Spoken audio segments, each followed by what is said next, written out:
The film begins in Berlin, Germany, the same place where World War II once began. We see Adolf Hitler in the middle of a discussion with his coach about war and the Nazis. Surprisingly, Hitler criticizes the old greeting style of the Nazis. He says he doesn't like their salute and even decides to change it, rewriting what was once a symbol of the party. Suddenly, Hitler faints. When he regains consciousness, he finds himself lying alone in a forest. Looking up at the sky, he expects to see enemy aircraft, but the skies are clear. In his mind, he assumes the soldiers must be resting. Just then, a soccer ball rolls toward him. As he steps out of the bushes, he sees a group of children playing nearby. In his imagination, these kids are not just children, they are the future of the German nation. One of the children approaches him to take the ball back. Seeing Hitler's strange uniform and poor condition, they ask him questions. At the same time, a local news reporter named Fabian is filming the kids' soccer game. Without realizing it, he captures Hitler's face on camera. Hitler, still disoriented, puts on his cap and begins walking toward what he believes is Gerhard's state. As he wanders onto the main road, people stop and stare. Some laugh, some take pictures, and many are shocked by his appearance. Hitler, on the other hand, is stunned by the modern world. He sees new inventions, sleek cars, and gadgets he has never encountered before. He questions himself. Was I in a coma? Did I miss the victory? Confusion grows as he realizes he doesn't understand what's happening around him. Searching for answers, Hitler approaches a man to ask where he is. But instead of answering, the man simply takes out his phone and snaps a photo of him. Desperate, Hitler rushes toward a woman speaking German on her phone. When he questions her, she panics, sprays him with pepper spray, and runs away. Trembling and half-blind, Hitler stumbles into a newsstand. There, he sees the date on a newspaper, October 2014. He is shocked and collapses to the floor in disbelief. Later, Hitler wakes up again inside the same newsstand. Still in denial, he confirms the date with the shop owner, who repeats, "It's 2014. Hitler can't believe it. He still thinks he may be caught in the time of World War II. Suspicious, he even asks the shopkeeper if he has been kidnapped. The shopkeeper, confused, jokes back, "What are you, a spy? If you are, I'll shoot you right here." But in the end, he simply assumes Hitler is an actor in costume. The shopkeeper offers him a chocolate bar. Hitler sniffs it carefully and then declares that it is machine-made, an industrial product pressed from grains. He calls it a modern creation. The shopkeeper, thinking he's dealing with a street performer, suggests that maybe Hitler could act in a documentary film. Hitler doesn't answer but demands another newspaper. First, he's handed a Turkish paper, which shocks him even more. He's surprised to see so many Turkish people in modern Berlin. Finally, when he gets a German paper, he realizes Germany has a female leader and Poland still exists. To him, this means Germany never won the war. Furious, he calls the war a useless effort. Meanwhile, Fabian reviews his old video footage. His mother sees it and points out the man who looks exactly like Adolf Hitler.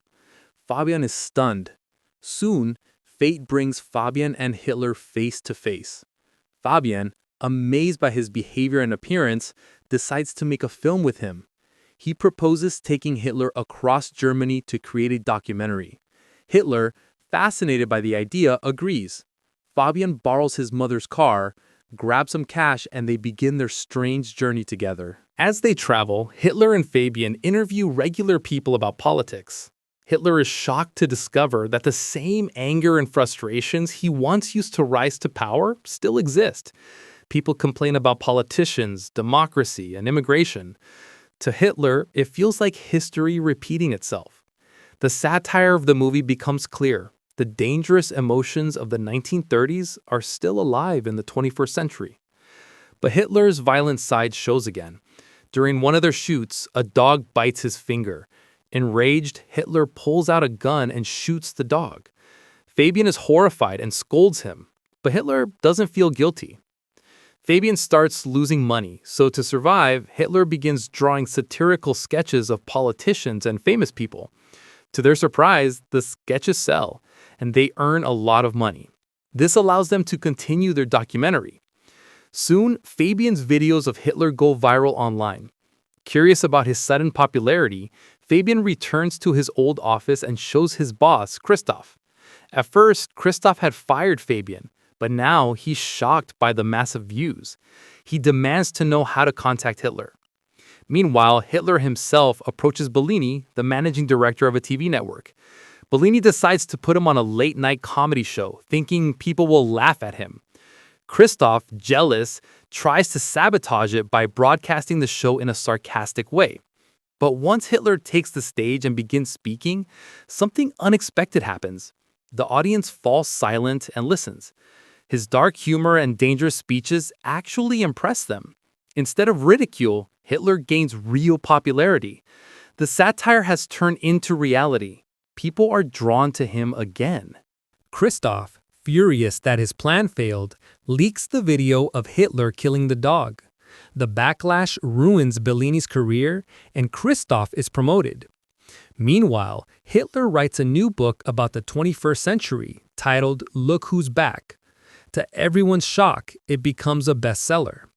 As Hitler's popularity grows, Fabian becomes more disturbed. He investigates further and finally becomes convinced that this is not just an impersonator.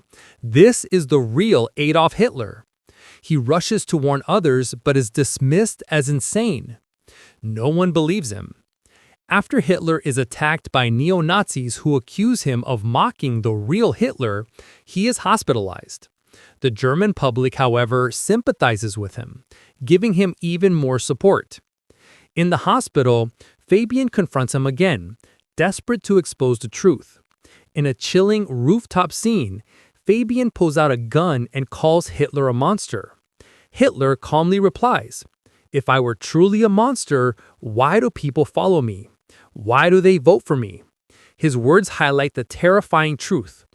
Dictators rise because people let them. Fabian shoots him, but suddenly Hitler appears alive again, smiling. He declares, "No one can kill me. I live in the hearts of the people." The scene is revealed to be part of a movie within the movie. Fabian is eventually shown locked inside a mental hospital, dismissed as delusional. Hitler, meanwhile, continues to rise in popularity, stepping into modern politics with more power than before. The film ends with Hitler riding in a car with Bellini as we hear his chilling final words, "I can work with this."